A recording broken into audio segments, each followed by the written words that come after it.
മിശിഹായാൽ സ്നേഹിക്കപ്പെട്ടവരെ, 2026 വലിയ നോയമ്പ് കാലം ആരംഭിക്കുന്നു. ചിലർ തിങ്കളാഴ്ച കുരിശ് വരയ്ക്കും, മറ്റു ചിലർ ബുധനാഴ്ച വരയ്ക്കും. എന്ന് വരച്ചാലും ശരി, നമുക്കറിയാം ശരീരത്തിൽ ചാരം പൂശി നമ്മുടെ ഉപവാസത്തിൻ്റെയും പ്രാർത്ഥനയുടെയും ഒരു പ്രകടനം നടത്തി ഇതാരംഭിക്കുന്നു എല്ലായിടത്തും. ഏതാനും ചിന്തകൾ പങ്കുവെക്കുകയാണ് ഈ നോയമ്പ് കാലത്തെപ്പറ്റി.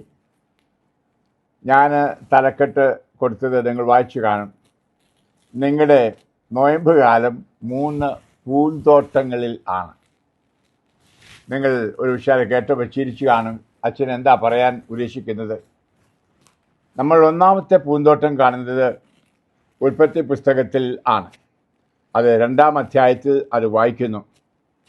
2-ാം അധ്യായം ഏഡൻ തോട്ടം എന്ന ഒരു തോട്ടം ഉണ്ടാക്കിയതിനെപ്പറ്റി കർത്താവ് പറയുന്നുണ്ട്. വചനം 7 മുതൽ ദൈവമായ കർത്താവ് ഭൂമിയിലെ പൂഴി കൊണ്ട് മനുഷ്യനെ രൂപപ്പെടുത്തുകയും ജീവൻ്റെ ശ്വാസം അവൻ്റെ നാസ്വാധാരങ്ങളിലേക്ക് നിശ്വസിക്കുകയും ചെയ്തു. അങ്ങനെ മനുഷ്യൻ ജീവൻ ഉള്ളവനായി തീർന്നു. അവിടുന്ന് കിഴക്ക് ഏദനിൽ ഒരു തോട്ടം ഉണ്ടാക്കി താൻ രൂപം കൊടുത്ത മനുഷ്യന് അവിടെ താമസിപ്പിച്ചു. കാഴ്ചയ്ക്ക് കൗതുകവും ഭക്ഷിക്കുവാൻ സ്വാദുള്ള പഴങ്ങൾ കായ്ക്കുന്ന എല്ലാത്തരം വൃക്ഷങ്ങളും അവിടുന്ന് മണ്ണിൽ നിന്ന് പുറപ്പെടുവിച്ചു. ജീവൻ്റെ വൃക്ഷവും നന്മ തിന്മകളെക്കുറിച്ചുള്ള അറിവിൻ്റെ വൃക്ഷവും തോട്ടത്തിൻ്റെ നടുവിൽ നട്ടു വളർത്തി. തോട്ടം നനയ്ക്കുവാൻ ഏദനിൽ നിന്നൊരു നദി പുറപ്പെട്ടു. അവിടെ വെച്ച് 4 കൈവഴികളായി തിരിഞ്ഞു. ഏദൻ തോട്ടം കൃഷി ചെയ്യുവാനും സംരക്ഷിക്കുവാനും കർത്താവ് മനുഷ്യനെ അവിടെയാക്കി. അവിടുന്ന് അവനോട് കൽപ്പിച്ചു, തോട്ടത്തിലെ എല്ലാ വൃക്ഷങ്ങളുടെയും ഫലം ഭക്ഷിച്ചു കൊള്ളുക, എന്നാൽ നന്മ തിന്മകളെക്കുറിച്ചുള്ള അറിവിൻ്റെ വൃക്ഷത്തിലെ ഫലം തിന്നരുത്, തിന്നുന്ന ദിവസം നീ മരിക്കും. പ്രിയപ്പെട്ടവരെ, ഈ ദിവസങ്ങളിൽ ഈ നോയമ്പ് കാലങ്ങളിൽ ഒന്ന് ധ്യാനിക്കണം. കർത്താവ് ഈ ഭൂമിയിലേക്ക് രക്ഷ നൽകാൻ വരാൻ ഇടമാക്കിയ പാപം ഈ തോട്ടത്തിലാണ് സംഭവിച്ചത്. ഏത് തോട്ടം?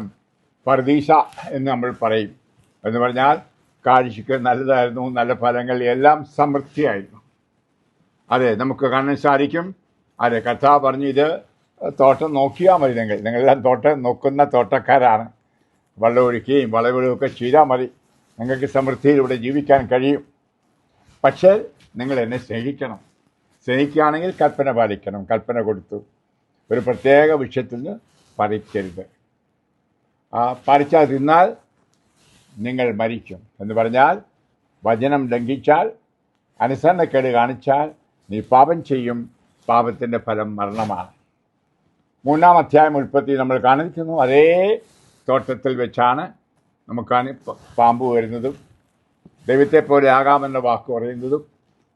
അവ ചേച്ചി നമുക്കറിയാം, ദൈവത്തിൻ്റെ വചനത്തിൽ വിശ്വസിക്കുന്നതിനേക്കാൾ പാമ്പിനെയാണ് വിശ്വസിച്ചത്. അങ്ങനെ കൽപ്പന ലംഘിച്ചു, പഴം പറിച്ചു എന്ന് പറയുന്നത്. അതിൻ്റെ ഫലമായിട്ടെന്ത് സംഭവിച്ചു? ഈ പർദീസ നഷ്ടമായി. ഇവിടെ രാവും പകലും കർത്താവ് ഉലാത്താൻ വരുമായിരുന്നു. അങ്ങനെ ദൈവമുള്ള സൗഹാർദ്ദതയുണ്ടായിരുന്നു, അതെല്ലാം നഷ്ടപ്പെട്ടു. ഇനിയും അവിടെ വെച്ച് തന്നെ കർത്താവ് വാഗ്ദാനം കൊടുത്തു. ആ വാഗ്ദാനം ഏതാണ്? നിത്യമായി അവരെ നശിപ്പിക്കില്ല. നീയും സ്ത്രീയും തമ്മിലും നിന്റെ സന്തതിയും അവരുടെ സന്തതിയും തമ്മിലും ഞാൻ ശത്രുതയുണ്ടാകും. എന്നിട്ട് പറയാണ്, അവൻ നിന്റെ തല തകർക്കും, നീ അവൻ്റെ കുതികാലിൽ പരിക്കേൽപ്പിക്കും. അവിടുന്ന് സ്ത്രീയോട് പറഞ്ഞു, നിന്റെ ഗർഭാശയകൾ ഞാൻ വർദ്ധിപ്പിക്കും. അതെ, തുടർന്നുള്ള ഭാഗങ്ങളെല്ലാം നിങ്ങൾക്കറിയാം, ഞാൻ വിശദീകരിക്കുന്നില്ല. അതായത് സഹനങ്ങൾ വരുന്നു പാപത്തിൻ്റെ ഫലമായിട്ട്. അതുപോലെ തകർച്ചകൾ വരുന്നു, ശാപങ്ങൾ വരുന്നു. ഭൂമി പോലും ശപിക്കപ്പെട്ടതായി തീർന്നു ഈ അനുസരണക്കേട് മുഖാന്തരം. പ്രിയപ്പെട്ടവരെ, അതെ, ഇത് മാറ്റാനുള്ള വാഗ്ദാനവും കൊടുത്തു. കർത്താവ് വാഗ്ദാനം കൊടുത്തപ്പോൾ തന്നെ നിശ്ചയമായിട്ടും ആ കർത്താവിൻ്റെ പീഡാനുഭവത്തിൻ്റെയും കുരിശുമരണത്തിൻ്റെയും ഉത്ഥാനത്തിൻ്റെയും ഫലങ്ങൾ ലോകത്ത് ഉണ്ടായി തുടങ്ങി. അതുകൊണ്ടാണ് യേശു ഈ ഭൂമിയിൽ മനുഷ്യനായി അവതരിക്കുന്നതിനും വർഷങ്ങൾക്ക് മുമ്പ് 1300 വർഷങ്ങൾക്ക് മുമ്പ് ഈ ക്രൂശിതനായ യേശുവിനെ കണ്ടതും യേശുവിനെ പ്രതി എല്ലാം ഉപേക്ഷിച്ച് രാജകൊട്ടാരത്തെ സുഖങ്ങളെല്ലാം ഉപേക്ഷിച്ച് മനുഷ്യരോട് കൂടി ചേർന്ന് അവരുടെ സഹനങ്ങൾ പങ്കുകൊണ്ട് അവരെ വിമോചിപ്പിക്കാനായിട്ട് ഇറങ്ങിത്തിരിച്ചത് എന്ന് നമ്മൾ ഹെബ്രായക്കാർക്ക് ലേഖനം അധ്യായം 11:23 വായിക്കുന്നുണ്ട്. പ്രിയപ്പെട്ടവർ, ഞാൻ പറയാൻ കാരണം അത് നമുക്ക് ഈ നോയമ്പ് കാലത്ത് ഇത് ശാന്തമായി ധ്യാനിക്കാം. ഈ ബൈബിൾ ഭാഗവും അവിടെ സംഭവിച്ചതും ഇത് എന്നെപ്പറ്റിയാണ് എന്നോർക്കുക.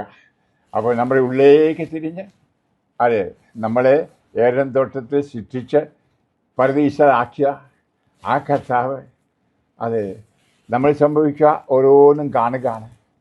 അപ്പോൾ അതിന് പരിഹാരവും അവിടെ വെച്ച് വാഗ്ദാനം ചെയ്തു എന്നുള്ള പറഞ്ഞ് നന്ദി പറയുക, സ്തോത്രമർപ്പിക്കുക. ഈ പരിഹാരം അന്വേഷിക്കുന്ന കർത്താവ് മനുഷ്യനായി കടന്നു വന്നു പ്രകടമായിട്ട് നമുക്കെല്ലാവർക്കും രക്ഷ നൽകുവാൻ ലോകം മുഴുവൻ. ഇതാണ് നമ്മൾ പ്രത്യേകമായിട്ട് ഈ കാലഘട്ടത്തിൽ നോയമ്പിൽ ധ്യാനിക്കുന്നത്. അതാണ് രണ്ടാമത്തെ വൃക്ഷം എന്ന് ഞാൻ പറയുന്നത്. അപ്പോൾ 3 വൃക്ഷങ്ങളിൽ ഒന്ന് ഞാൻ പറഞ്ഞു. ഇനി ആഴമായുള്ള ധ്യാനം നിങ്ങൾ ധ്യാനിക്കുക. ഞാൻ വീഡിയോയിലെല്ലാം പറയേണ്ട കാര്യമില്ല. പ്രിയപ്പെട്ടവരെ, രണ്ടാമത്തെ നമ്മൾ വായിക്കുന്നത് 18-ാം അധ്യായം യോഹന്നാൻ എഴുതിയ സുവിശേഷത്തിൽ ആണ്. 18-ാം അധ്യായം വചനം 1. ഇത് പറഞ്ഞ ശേഷം യേശു ശിഷ്യന്മാരുടെ കൂടെ കെദ്രോൻ അരുവിയുടെ അക്കരെ എത്തി. അവിടെ ഒരു തോട്ടം ഉണ്ടായിരുന്നു. അവനും ശിഷ്യന്മാരും അതിൽ പ്രവേശിച്ചു. അവനെ ഒറ്റിക്കൊടുത്ത യൂദാസിന് ആ സ്ഥലം അറിയാമായിരുന്നു. എന്തെന്നാൽ യേശു പലപ്പോഴും ശിഷ്യന്മാരുമൊത്ത് അവിടെ സമ്മേളിക്കാറുണ്ടായിരുന്നു. ഹല്ലേലൂയ. നമുക്കറിയാം. മറ്റ് സുവിശേഷങ്ങളിൽ എഴുതിയിരിക്കുന്നത് ഗത്സമൈൻ തോട്ടം എന്നാണ്. അതാണ് ഒലിവ് തോട്ടം എന്നൊക്കെ പറയും. ഒരു തോട്ടത്തിലാണ് നമ്മൾ പൂങ്കാവനത്തിൽ കർത്താവ് പ്രാർത്ഥിച്ചു എന്ന് പറയില്ലേ. അപ്പോൾ തോട്ടമായിരുന്നു. അപ്പോൾ ഈ തോട്ടത്തിൽ വെച്ചാണ് ആ പ്രാർത്ഥന എല്ലാം കഴിഞ്ഞപ്പോൾ അറസ്റ്റ് എന്ന് പറഞ്ഞാൽ കർത്താവിൻ്റെ വലിയ ആ ചങ്ക് പൊട്ടിയുള്ള പ്രാർത്ഥന. പിതാവേ, കഴിയുമെങ്കിൽ കാസ എന്ന് മാറ്റണമേ, എങ്കിലും എൻ്റെ ഇഷ്ടമല്ല അങ്ങയുടെ ഇഷ്ടം. അതായത് കർത്താവിൻ്റെ ഇഷ്ടത്തിന് പൂർണ്ണമായി മനുഷ്യൻ വഴങ്ങിക്കൊടുക്കുന്നത്. ഓർക്കണം, ആദ്യത്തെ തോട്ടത്തിൽ വെച്ച് മനുഷ്യൻ കർത്താവിൻ്റെ ഇഷ്ടത്തിന് വിട്ടുകൊടുത്തില്ല, അവൻ്റെ ഇഷ്ടത്തിന് വിട്ടുകൊടുത്തു. അപ്പോൾ ആ പാപം യേശു ഏറ്റെടുക്കുന്നു മനുഷ്യാവതാരത്തിലൂടെ. എന്നിട്ട് നമുക്ക് പകരമായി നിന്നുകൊണ്ട് കർത്താവിൻ്റെ ഇഷ്ടം നിറവേറ്റാൻ അവിടെ വെച്ച് വിഷമിച്ചു കണിശമായിട്ടും. ആ വിഷമം നമുക്കറിയാം, വിയർപ്പ് തുള്ളിക രക്തമായി നിലത്ത് ഇറ്റിറ്റ് വീണു. ലൂക്കാ സുവിശേഷകൻ 22 വ്യക്തമായിട്ട് പറയുന്നുണ്ട് 44-ാം വചനത്തിൽ. അത്ര കഷ്ടപ്പെട്ട് പങ്കപ്പാട് അനുഭവിച്ച ആ തോട്ടം അവിടെ വെച്ച് കർത്താവ് തൻ്റെ സഹനങ്ങളെല്ലാം മനസ്സിൽ കണ്ടു. പ്രിയപ്പെട്ടവരെ, കുരിശുമരണം അല്ലെങ്കിൽ ആണി അടിച്ചു കയറ്റുന്നതും ടങ്കിൽ കത്തി വെക്കുന്നതും അല്ലെങ്കിൽ കുത്തി തുറക്കുന്നതും എല്ലാം അതിനേക്കാൾ ഉപരിയായി അതായത് പാപികളോടൊന്നായി തീരുക എന്ന് പറഞ്ഞാൽ പാപമായി മാറുക. അതാണല്ലോ പൗലോസ്ലീഹ 1 കൊരിന്ത്യർ അധ്യായം 5:21 പറഞ്ഞിരിക്കുന്നത്. നമ്മളെ പ്രതി അവൻ പാപമായി മാറി നമ്മളെ വിശുദ്ധരാക്കാനായിട്ട്. പാപിയല്ല, പാപമായി മാറി. പാപം നിഗണിക്കുന്ന കുഞ്ഞാടായി മാറി. അവൻ ഒരു കുറ്റവും ചെയ്തില്ലെങ്കിലും കുറ്റവാളിയായി വിധിക്കപ്പെട്ടു. നമ്മളാണ് കുറ്റവാളികൾ. അതെല്ലാം അവൻ ഏറ്റെടുത്തു. നമ്മൾ വായിക്കുന്നുണ്ട് വ്യക്തമായിട്ടും യെശയ്യാ പ്രവാചകൻ 53. അപ്പോൾ ആ ധ്യാനമായിരിക്കട്ടെ രണ്ടാം തോട്ടം. എന്ന് എപ്പോഴും ഞാൻ പറയുന്നില്ല. ഈ 3 തോട്ടങ്ങളും ധ്യാനിക്കണം ആഴമായിട്ട്. നമുക്ക് വേണ്ടി വന്ന കർത്താവ്. പുൽക്കൂട് മുതൽ കർത്താവ് നമ്മുടെ പാപങ്ങൾ നിഹനിച്ച് നമ്മളെ പ്രതി കർത്താവിന് മാപ്പിച്ചോടിച്ച് നമുക്ക് സ്വർഗരാജ്യം നേടുവാനുള്ള യത്നം. അതിൻ്റെ സമാപ്തിയായിരുന്നു ആ കുരിശിൽ. അവസാനം ക്ലൈമാക്സ് ആയിരുന്നു നമുക്കറിയാം. ഇനിയും അവിടെ നമുക്ക് കാണുന്നു, അനുസരണക്കേടിലൂടെ ദൈവരാജ്യം നഷ്ടപ്പെട്ടു, അനുസരണയിലൂടെ ദൈവരാജ്യം വീണ്ടെടുക്കുന്നു. ഹല്ലേലൂയ. അപ്പോൾ നമ്മൾ എങ്ങനെയാണ് അനുസരിക്കുന്നത്? കൽപ്പനകൾ പാലിക്കുന്നുണ്ടോ? അങ്ങനെ ദൈവത്തെ സ്നേഹിക്കുന്നുണ്ടോ? ഇതൊക്കെ ഈ അവസരങ്ങൾ നമ്മൾ ധ്യാനിക്കണം. ഒരിക്കൽ നമ്മൾ ആ തോട്ടത്തിൽ നിന്ന് പുറത്താക്കപ്പെട്ടവരാണ്. എപ്പോൾ പാപം ചെയ്യുമ്പോൾ അപ്പോൾ മൃതരായി തീർന്നു. നമുക്ക് ജീവൻ നൽകാനായിട്ട് ആ കുരിശിൽ യേശു വന്നു. അപ്പോൾ ഇതൊക്കെ അത് ധ്യാനിക്കുക. എനിക്ക് ജീവൻ നൽകാൻ വന്ന യേശു, വഴിയും സത്യവും ജീവനുമാകുന്ന യേശു, ആ കുരിശിൽ ഞാൻ കാണണം.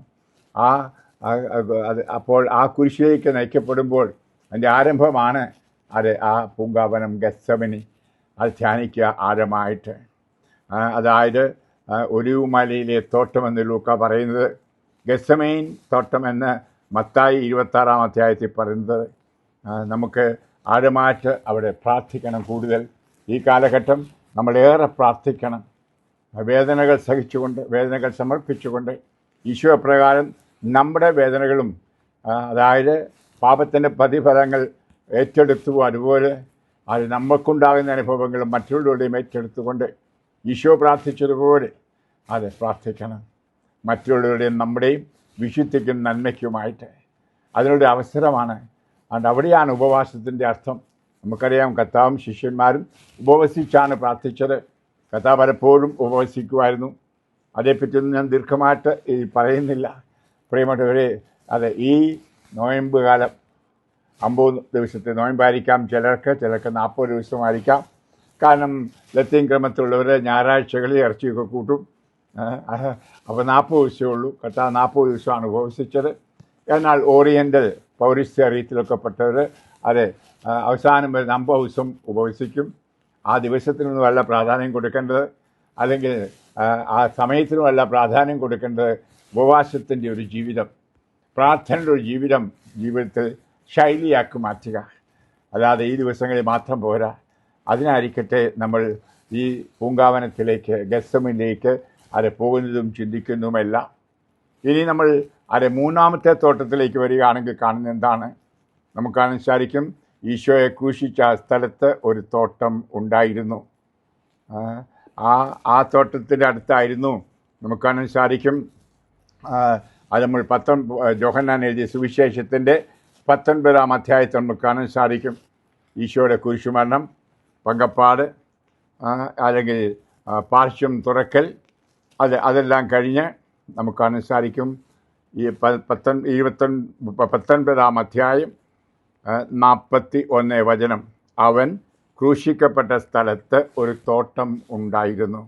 ഇതാണ് മൂന്നാമത്തെ തോട്ടം. അപ്പോൾ ആ ഗാഗുൽത്ത എന്ന് പറയുന്ന ഒരു തോട്ടമാണ്. ചെറിയ തോട്ടം, കുന്നും വലിയ മലയൊന്നുമല്ല. നമ്മളിവിടെ കേരളത്തിലൊക്കെ വലിയ മല കയറും കുരിശുമായിട്ട്, നല്ല കാര്യം. പക്ഷേ ഗാഗുൽത്ത മല ഒരു ചെറിയ മലയേ ഉള്ളൂ.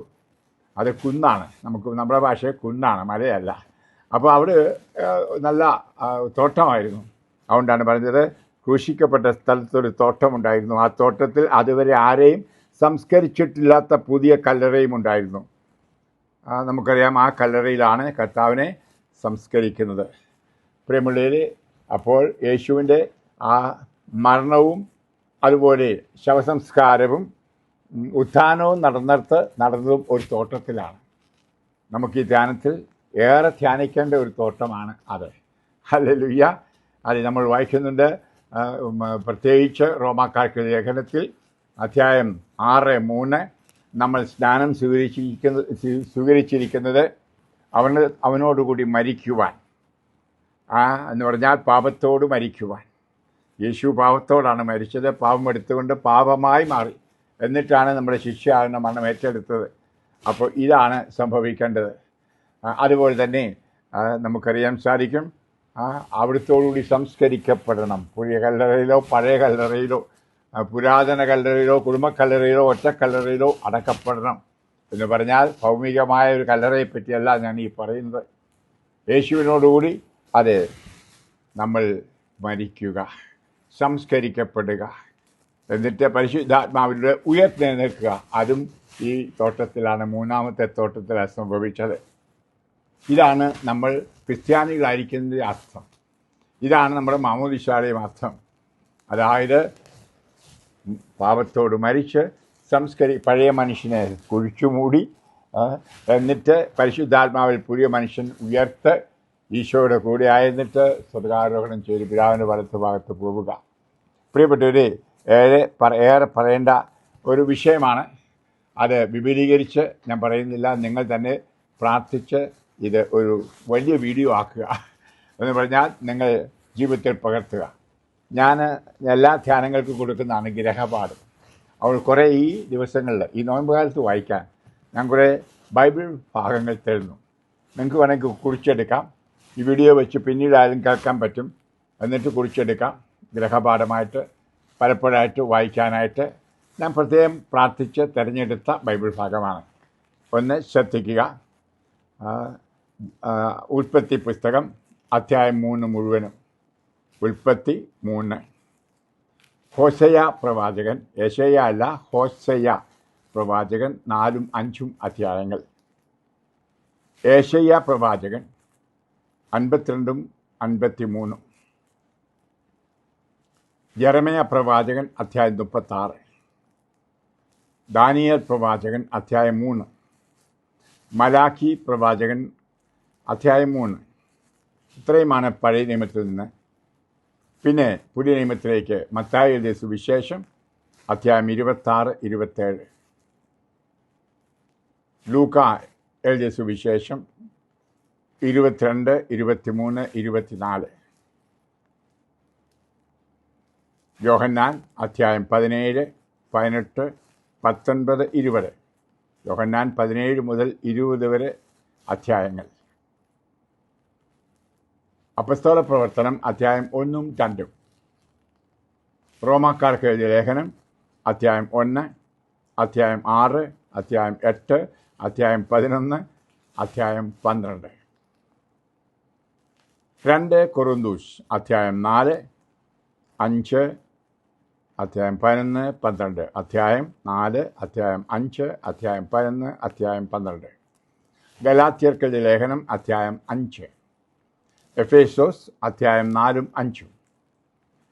ഫിലിപ്പിയർ അധ്യായം 2ഉം അധ്യായം 3ഉം. യാക്കോബ് ശ്ലീഹ അധ്യായം 1. 1 പത്രോസ് അധ്യായം 3. 1 യോഹന്നാൻ അധ്യായം 3ഉം 4ഉം. ഹെബ്രായർ അധ്യായം 10. ഞാൻ ഈ പറഞ്ഞിരിക്കുന്നതെല്ലാം അധ്യായങ്ങളാണ്, അല്ലാതെ അധ്യായത്തിൻ്റെ നമ്പരും വാക്കുകളുടെ നമ്പരുമല്ല. ഓർത്തോണം, ഒരു നമ്പർ മുഴുവൻ, ആ അധ്യായം മുഴുവൻ വായിക്കാനായിട്ടാണ്. കാരണം നോയമ്പുകാലമാണല്ലോ, സമയമുണ്ട്. വൈകുന്നേരമോ രാവിലെയോ പ്രാർത്ഥനാപൂർവ്വം വായിക്കുക. വെറുതെ വായിച്ചു വിടരുത്, മറ്റ് പുസ്തകങ്ങൾ വായിക്കുന്ന പോലെ.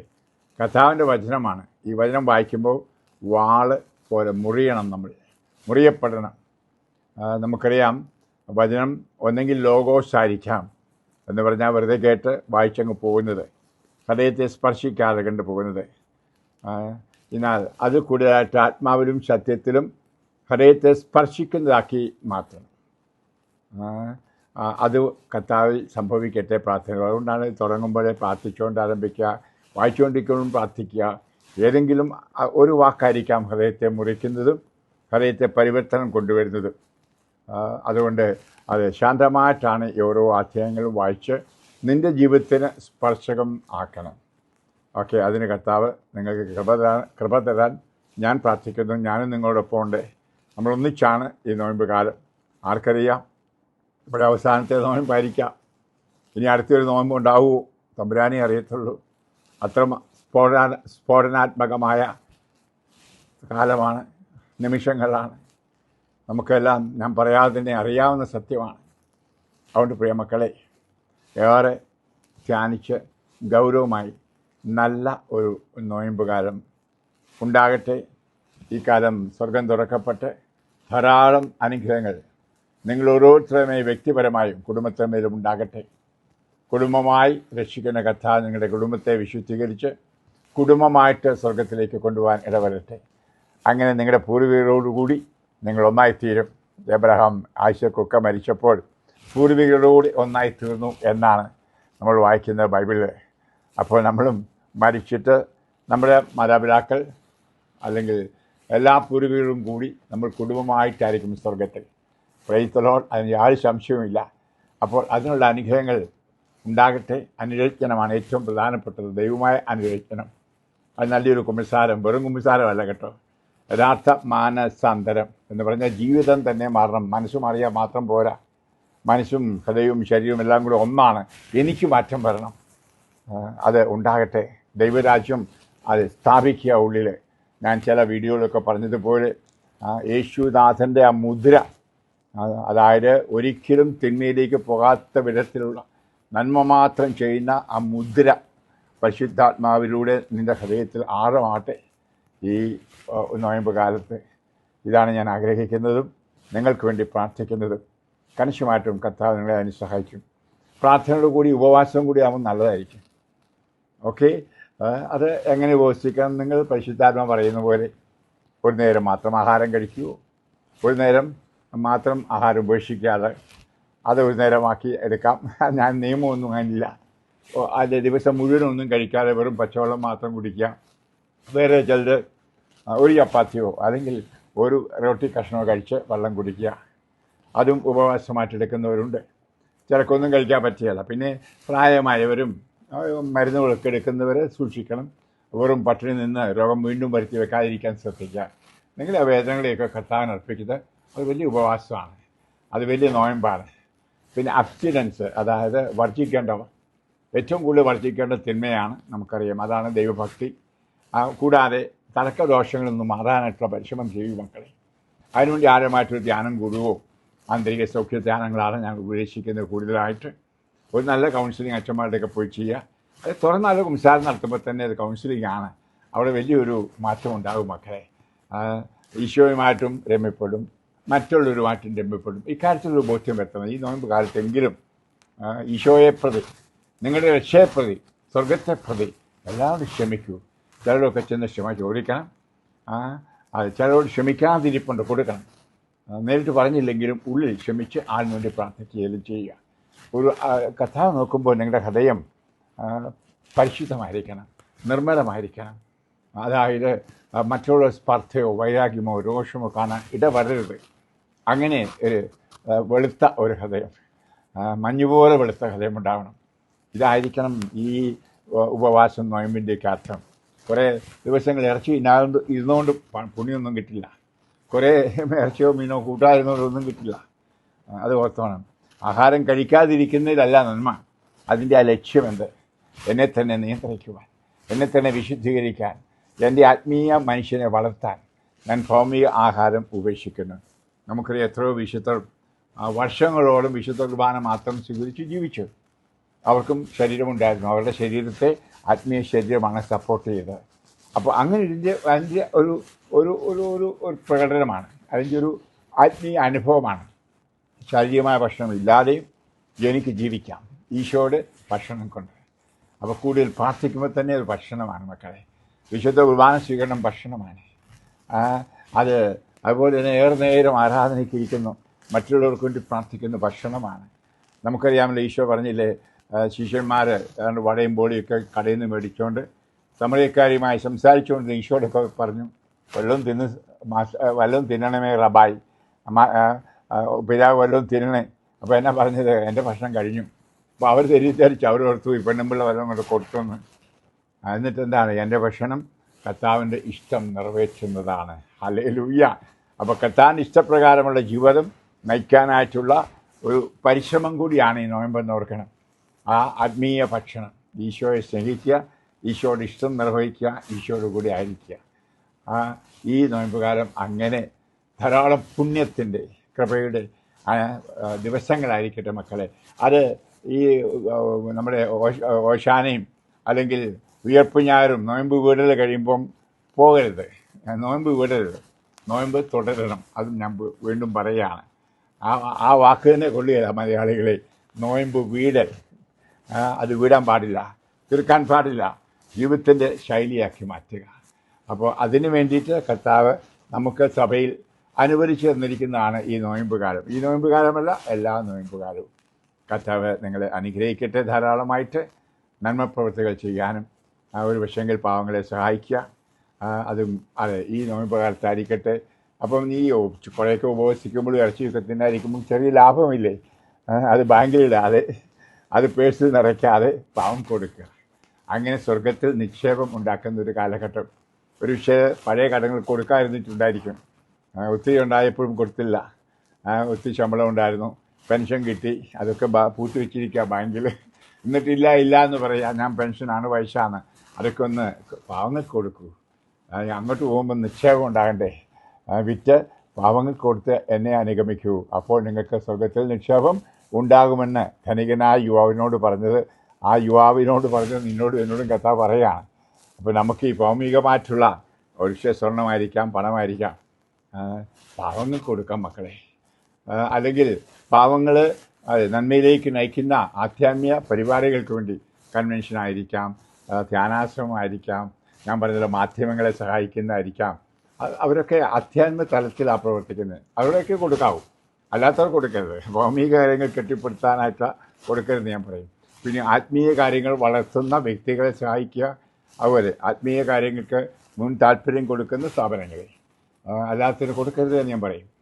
അതുകൊണ്ട് ഈ നോയമ്പ് കാലത്ത് ഒന്ന് കൊടുക്കുക.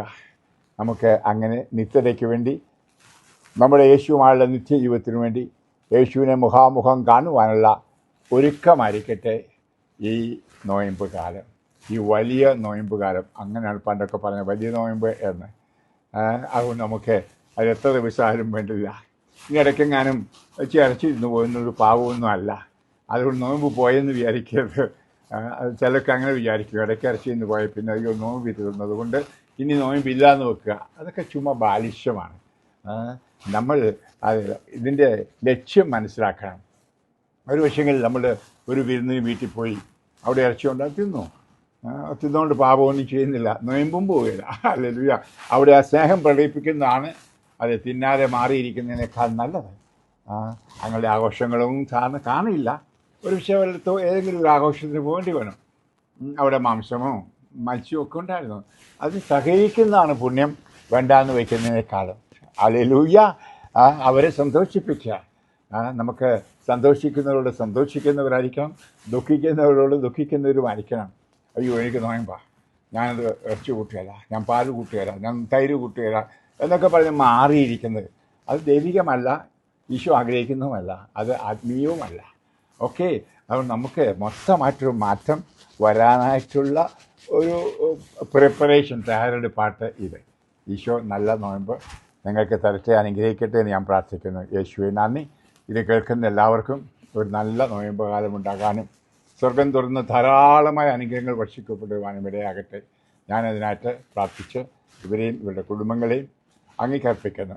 ഈശോയെ, പീലാത്തോസിൻ്റെ അരമനയിൽ മുതൽ കാൽവരി വരെ സഹനങ്ങൾ സഹിച്ച അങ്ങയെ ധ്യാനിച്ചുകൊണ്ട് ഇവരുടെ സഹനങ്ങളും ബുദ്ധിമുട്ടുകളും പ്രയാസങ്ങളുമെല്ലാം അങ്ങോട്ട് കൂട്ടിച്ചേർത്തുകൊണ്ട് ശക്തിയും ധൈര്യവും കൃപയും നേടിയെടുക്കുവാൻ കൃപ കൊടുക്കൂ, അനുഗ്രഹം കൊടുക്കൂ, ആശീർവാദം കൊടുക്കൂ കർത്താവേ. അവസാനം ഇവരുടെ ജീവനും തന്നെ കർത്താവേ അങ്ങോട്ടുകൂടി ക്രൂശിക്കപ്പെട്ട് സംസ്കരിക്കപ്പെട്ട് പരിശുദ്ധാത്മാവിടെ ഉയർത്തെഴുന്നേറ്റ് യേശുവെ അങ്ങേപ്പോലായി തീരുവാൻ, അങ്ങേ സദൃശ്യത്തിലായിരിക്കുവാൻ കൃപ കൊടുക്കും. പ്രിയപ്പെട്ടവരെ, നിങ്ങൾ ഓരോരുത്തരെയും ഈശോയുടെ സന്നിധിയിൽ അർപ്പിച്ച് പരിശുദ്ധാത്മാവിൻ്റെ പ്രകാശത്തിൽ സമർപ്പിച്ച് ആശീർവദിച്ച് അനുഗ്രഹിക്കുന്നു. പിതാവിൻ്റെയും പുത്രൻ്റെയും പരിശുദ്ധാത്മാവിൻ്റെയും നാമത്തിൽ ആമേൻ. നല്ല ഒരു നോയമ്പ് കാലം. Praise the Lord. ഹല്ലേലൂയ.